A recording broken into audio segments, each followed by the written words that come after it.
साथियों, फिल्म की शुरुआत भविष्य से दिखाई जाती है, जहां अब जमीन पर बड़े बड़े सिंक होल बन गए थे और अब इनके अंदर फटने वाले वॉल्केनो के बाद इन्हीं सिंक होल में से बड़े बड़े अजीब से क्रिएचर निकलने लगे जो इंसानों पर हमला करके उन्हें मार देते थे। तो कुछ ही समय में इन क्रिएचर्स ने दुनिया की 90% आबादी को खत्म कर दिया था, पर इंसानों को उनको मारने का कोई भी तरीका नहीं मिला है अभी। इसलिए इन क्रिएचर्स को रीपर का नाम दिया गया। बचे हुए कुछ इंसानों ने नोटिस किया कि ये क्रिएचर 8000 फीट की ऊंचाई पर जाने से डरते हैं। ऐसा क्यों था, वे इस वजह को तो नहीं जानते थे, लेकिन अब जितने भी लोग बचे हुए थे वो सब के सब पहाड़ियों पर जाकर रहने लगे। जरूरत के बस थोड़े सामान के साथ यहाँ जिंदगी गुजारना बहुत ही मुश्किल था, लेकिन इन लोगों के बीच एक बच्चा रहता था जिसका नाम हंटर था, जो अपनी कम्युनिटी में सिर्फ एक ही बच्चा था जिसे अब अपनी जिंदगी बोझ लगने लगी थी। एक दिन वह अपने ही जैसे और लोगों से मिलने की उम्मीद में पहाड़ी से नीचे चला जाता है, जहाँ पर उन रीपर्स का खतरा था। बहुत ढूंढने के बाद उसे कोई इंसान तो नहीं मिला, लेकिन उसके पीछे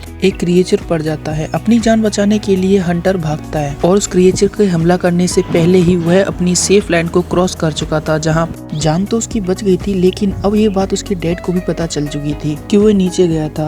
अब इस बात को सुनकर उसके डैड बहुत ही ज्यादा परेशान हो गए और फिर उन्होंने उसे समझाया कि नीचे जाना बिल्कुल भी सेफ नहीं है। हंटर को भागने में मसला होता है। यहाँ पर हमको पता चलता है कि हंटर को सांस लेने में तकलीफ होती थी, वह हर वक्त फिल्टर से सांस लेता था। हंटर ने डैड को एक्सप्लेन किया, बस मैं और लोगों को ढूंढना चाहता था। जवाब में उसके डैड कहते हैं, देखो हंटर, मैं तुम्हारी मॉम को ऑलरेडी खो चुका हूँ, अब मैं तुम्हें और नहीं खोना चाहता। ये कहकर वो शिकार को चले गए अपनी फ्रेंड केटी के साथ, जहाँ पर भी वो अपने बेटे के लिए काफी उदास और परेशान थे। तब केटी उसे समझाती है, देखो वह एक बच्चा है और बच्चे हमेशा नई चीजों को जानने के लिए बेताब रहते हैं, तुम्हें थोड़ी स्पेस देनी चाहिए। वे लोग जब शिकार से वापस आ रहे थे तब रास्ते में इन्हें दिखाई देती है प्रोफेसर नीना। वो क्रिएचर की सेल पर नई नई गोली बनाकर एक्सपेरिमेंट कर रही थी कि शायद कोई बुलेट उन क्रिएचर पर असर कर सके। 3 साल हो चुके थे इस एक्सपेरिमेंट को करते हुए, लेकिन वो नाकाम थी अभी तक। रात को उन्हें देखने को मिला कि हंटर की हालत बुरी तरह बिगड़ गई थी और उसे देखकर बिल भी परेशान हो गया था और उसने तुरंत जाकर हंटर का फिल्टर चेंज किया, जिसके बाद उसकी हालत संभल गई। उसने देखा कि उसके पास लास्ट फिल्टर था और उसने सोचा कि अब अगर फिल्टर की जान बचानी है तो उसे पहाड़ी से नीचे और फिल्टर लेने के लिए जाना पड़ेगा।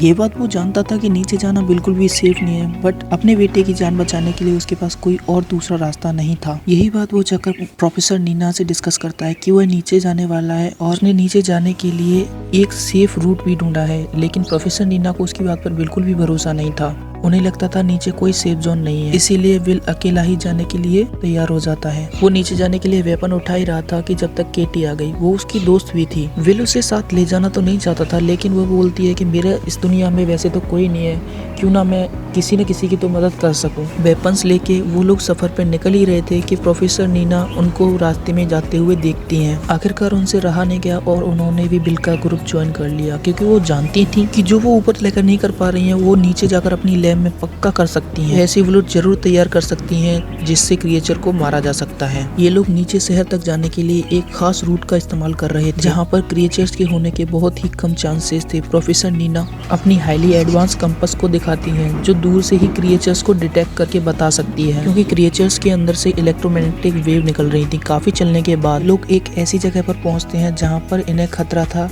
क्रिएचर्स के होने का, लेकिन प्रोफेसर नीना का कंपास यहाँ पर दूर दूर किसी भी क्रिएचर के ना होने का संकेत देता है और ये लोग अपना सफर कंटिन्यू रखते हैं। यहाँ पर कई सारे मिलिट्री ट्रक्स भी रखे हुए थे जो जरूर उन्हीं क्रिएचर्स को मारने के लिए आए होंगे, लेकिन इस लड़ाई में वे खुद मारे गए। यहाँ पर वे लोग अपने जरूरत का सामान उन ट्रक से निकाल लेते हैं। यहाँ पर उन्हें बहुत सारे ग्रेनेड्स भी मिले थे जिनको चलाना केटी को अच्छी तरह से आता था। उन्हें लग रहा था कि अब इन्हीं ग्रेनेड्स के सहारे आगे का सफर बहुत ही आसान होने वाला है। प्रोफेसर नीना को यहाँ पर एक क्रिएचर के बॉडी का पार्ट मिलता है जिसको वो अपने साथ उठाकर लैब लेने की सोचते हैं और उठा लेती हैं, ताकि वो इन क्रिएचर्स के बारे में सब कुछ पता लगा सकें और इनको खत्म करने का कोई अच्छा सा रास्ता ढूंढ सके। यहाँ पर केटी प्रोफेसर नीना को बुरा भला कहने लगती है। उसको लगता था कि उसकी दोस्त और विल की वाइफ कैथी को उसकी वजह से क्रिएचर्स ने मारा है। उनकी लड़ाई इतनी बढ़ गई कि हाथापाई में बदल गई। अब जब ये लोग लड़ रहे थे तभी इनको एक क्रिएचर की दूर होने का आवाज सुनाई देता है। आगे बढ़कर उन्होंने देखा कि यहाँ पर कोई रिवर्स नहीं था, यानी कि क्रिएचर नहीं था, यहाँ पे बहुत सारे घोड़े थे। ये देखकर वो तीनों हैरान हो गए कि रीपर्स जानवरों को नहीं मारते थे, वो तो सिर्फ इंसानों सबको ही मारते हैं। ये लोग आगे चलकर जिपलाइन तक पहुंचते हैं जहां से इन्हें अपना अगला सफर कंटिन्यू रखना था।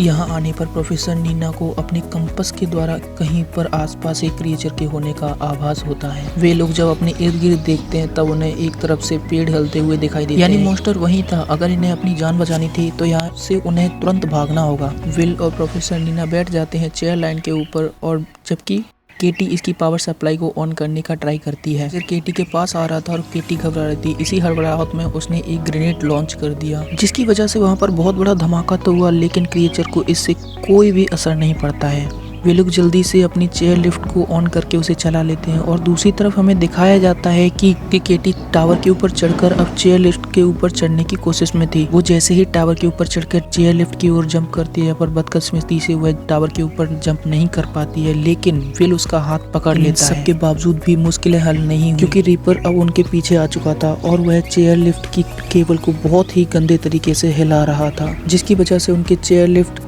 टूट कर नीचे गिर जाती है। और अब इन लोगों को अपनी जान बचाने के लिए वापसी का रास्ता अपनाना पड़ता है और इन्हें ऊंचे की तरफ भागना पड़ता है, जहां पर ये रीपर्स नहीं आ सकते थे। वापस आकर ये लोग अपने घर तो नहीं गए थे, क्योंकि वो बहुत दूर था।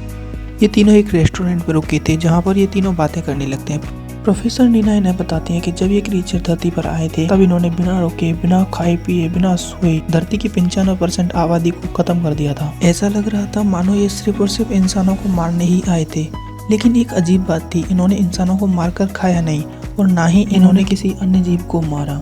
ऐसा लगता था कि किसी ने इन क्रिएचर्स को सिर्फ इंसानों को खत्म करने के लिए ही तो डिजाइन नहीं किया है, या फिर इंसानों की आबादी को देखते हुए भगवान ने इन क्रिएचर्स को तो जमीन पर नहीं भेजा। यही बातें करते हुए केटी और प्रोफेसर नीना सो जाते हैं, जबकि विल को अपनी वाइफ के साथ बिताए हुए कुछ लम्हे याद आने लगे, जिन लम्हों में उन्होंने प्रोफेसर नीना के बारे में भी बात की थी। वो और प्रोफेसर नीना पार्टनर थी, और विल की वाइफ ने कहा था कि प्रोफेसर नीना ही वो इंसान है जो क्रिएचर्स को मारने के लिए कोई गैजेट बना सकती है। अगली सुबह हम देखते हैं वे तीनों अपने सफर पर निकल गए थे। इन्हें अपनी जरूरत का सामान इकट्ठा करने के लिए नीचे शहर की तरफ जाने को बढ़ गए थे। उस समय ये लोग एक टनल के जरिए से होकर जा रहे थे। आधी टनल तो हाई एल्टीट्यूड पे थी, मतलब 8000 फीट से काफी ज्यादा ऊंची थी, लेकिन आधी टनल 8000 फीट से नीचे थी, जहाँ पर रीपर्स के होने का खतरा बहुत ही ज्यादा था। इस सब के होने के बावजूद भी ये लोग टनल के अंदर कंटिन्यू अपना सफर जारी रखते हैं। यहाँ पर विल ने प्रोफेसर नीना को ये नहीं बताया था कि उसकी ये कंपास अंडरग्राउंड में वर्क नहीं करती है।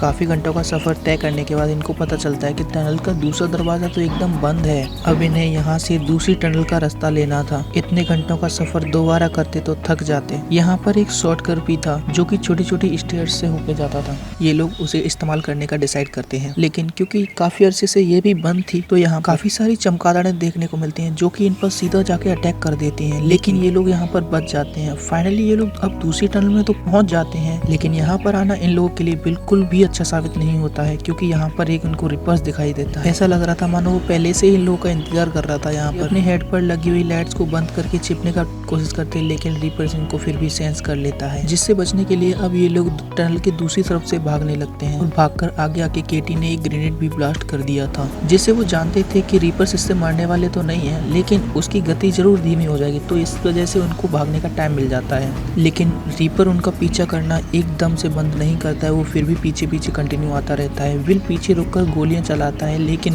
गोलियों का कीपर पर कोई असर नहीं होता है। इन लोगों ने टनल के अंदर केटी को खो दिया था और ये अपनी सेफ एटीट्यूड पर आ गए थे, यानी कि 8000 फीट से ऊपर थे, जहाँ पर कोई भी रीपर नहीं था, यानी कि अब ये यहाँ पर आराम कर सकते थे। लेकिन प्रोफेसर नीना यहाँ पर सेफ रहने के लिए प्रायोरिटी नहीं देती है, वो अपने मिशन को प्रायोरिटी देती हैं और अपनी लैब्स की तरफ बढ़ने का कोशिश करती हैं। यहाँ पर काफी खाली घर पड़े हुए थे, जिनमें से एक घर में प्रोफेसर नीना और विल अंदर आ गए थे। यहाँ पर खाने के लिए भी बहुत कुछ था। यहाँ पर नीना दोनों के लिए खाना बनाती है और यहाँ पर विल को हंटर की याद आ जाती है, क्योंकि हंटर को यह खाना बहुत पसंद था, लेकिन उनके शहर में ये सादा सा खाना भी नायाब हो गया था।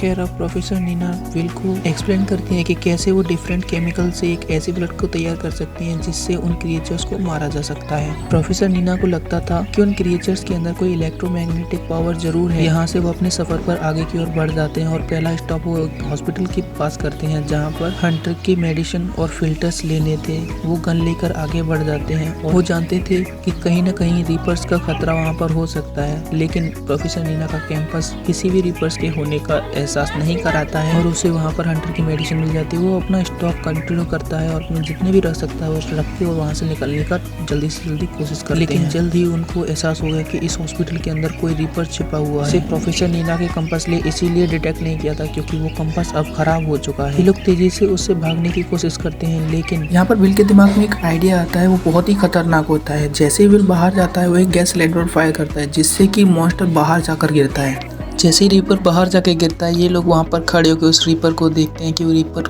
मरा है कि नहीं मरा है। ये तो वो लोग नहीं जानते थे। ये लोग आपस में डिस्कस करते हैं। विल कहता है कि अब हमको यहाँ से चलना चाहिए, लेकिन प्रोफेसर नीना विल को साफ इनकार कर देते हैं कि नहीं, हम यहाँ से नहीं जा सकते, मुझे अपने लैब तक जाना है ताकि मैं ऐसी ब्लड तैयार कर सकता हूँ जिससे कि उन कीपर्स को मारा जा सके। और ये लोग ट्रक में बैठ के लैब के लिए निकल जाते हैं और जैसे ही ये लोग लैब में पहुंचते हैं प्रोफेसर नीना विल को बोलते हैं कि तुम जाओ ट्रक में बैठकर जाओ, अपने बच्चे के पास जाओ, मैं यहाँ तब तक रुकूंगी जब तक कि मुझे कोई सॉल्यूशन नहीं मिल जाता, जब तक मैं कोई नई ब्लड ना बुला लूँ। विल भी मीना की बात मानता है और यहाँ से ट्रक लेकर चला जाता है। हंटर को उसके पास मौजूद मेडिसिन की बहुत ज्यादा ही जरूरत थी। अब प्रोफेसर नीना यहाँ पर ब्लड बनाने में इतनी बिजी हो जाती है कि उसे पता ही नहीं चलता कि कब उसके लैब में एक कीपर घुस आता है। कीपर की आवाज सुनते ही उसने अपनी आंखें बंद कर ली। उसने अपनी आंखें बंद करते ही अपने मन में सोचा कि उसने कुछ केमिकल्स को तो अभी ट्राई ही नहीं किया है जो कि सच में काम कर सकते हैं। ख्याल आते ही हुए जल्दी से केमिकल मिक्स करके नई बुलेट बनाने लगी और यहाँ पर जब विल वापस जा रहा था तब उसकी कार का एक्सीडेंट हो जाता है। एक पत्थर से टकराकर बहुत ही जोर से एक्सीडेंट हो जाता है और इस एक्सीडेंट की वजह से वो बेहोश हो गया।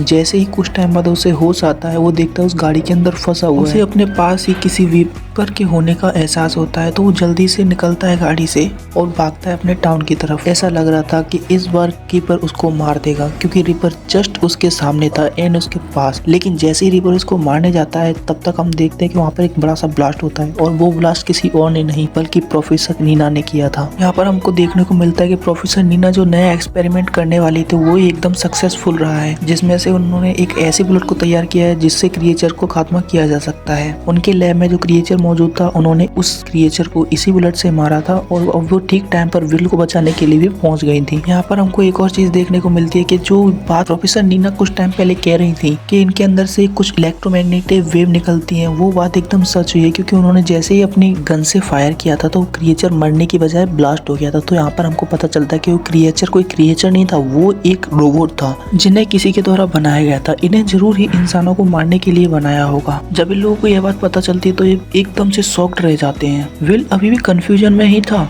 कि कौन हो सकता है जो इंसानों को मारने के लिए इतने सारे रोबोट्स को बेच सकता है। यहीं पर प्रोफेसर नीना कहती हैं एलियंस, ये सब एलियंस के द्वारा भेजे गए मॉन्स्टर्स हैं। प्रोफेसर नीना ने यहाँ पर एक और बात का एक्सप्लेन किया कि ये रोबोट मॉन्स्टर 8000 फीट की ऊंचाई पर इसलिए नहीं आ पाते क्योंकि 8000 फीट की ऊंचाई पर इनके प्रोग्राम में कुछ सिस्टम और फंक्शन वर्क नहीं करते होंगे। फाइनली प्रोफेसर नीना अपने रास्ते में आने वाले सारे रीपर्स को मारते हुए आगे बढ़ती हैं, पहुंच जाती हैं अपने कैंप तक जहां वो अपना एक फ्लैग बना बहुत ज्यादा खुश होती हैं क्योंकि उन्होंने अपने दुश्मनों को मारने के लिए एक बुलेट तैयार कर रखी थी। ऐसे ही वो अपने प्राइवेट फ्लैग को लहराते हुए तो वैसे ही सब लोग देखकर उन सब लोग को पता चल जाता है कि उन्होंने किसी न किसी रास्ते से उन रोबोट्स को मारने के लिए कोई रास्ता ढूंढ लिया है। ये बात समझते ही सभी लोग अपने अपने काम में लग जाते हैं और नीना के बताए हुए फॉर्मूले का यूज करके बहुत सारी बुलेट्स बना लेते हैं जिनसे करके एक एक करके सभी रोबोट्स का खात्मा कर देते हैं। नीना को उसके लैब तक पहुंचाने के लिए काफी सारी मदद केटी ने की थी, इसीलिए इसका क्रेडिट पूरा का पूरा केटी को ही जाता है। आगे दिखाया जाता है कि ये लोग टेलीस्कोप से आसमान में देख रहे थे जहाँ पर 3 बड़ी बड़ी स्पेसशिप को जमीन की ओर आते हुए दिखाया जाता है और ये कोई और नहीं, ये सीधी सीधी एलियंस की, जिसका मतलब यह था कि इन्होंने जिन रोबोट्स को मारा था उनके बारे में एलियंस को खबर हो गई थी। अब आगे क्या होने वाला है, इसी मिस्टीरियस एंडिंग के साथ ये मूवी खत्म होती है।